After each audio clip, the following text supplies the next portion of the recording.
I've worked on a lot of websites, and the one thing I notice is that the technical and visual aspects of websites can be neglected.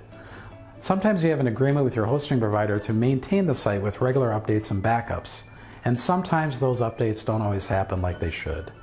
You need someone inside your firm who proactively reviews your site and makes sure that the technical elements are reviewed and updated as needed.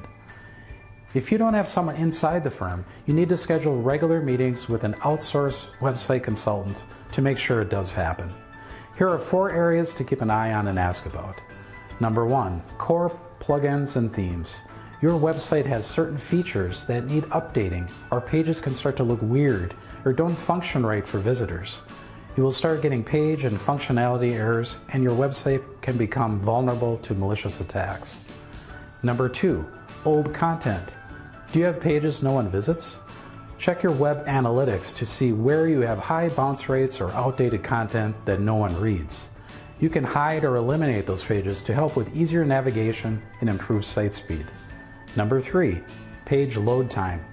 Sometimes your website will tell you when it needs replacing. It takes forever for pages to load. There are a number of reasons for slow load times, so this needs attention or you will start to lose visitors. And number 4, overall design and first impression. Does your site use an old color scheme or dated stock photography that makes visitors think you're not modern enough to handle their needs? With a homepage refresh, you can send the right brand signals to new and current clients. Pay attention to your website image. It might need a makeover. There are many other things that can keep websites fresh and interesting, such as keyword and meta description updates. Let me know if you have any questions about your site's design and functionality. I'm here to help.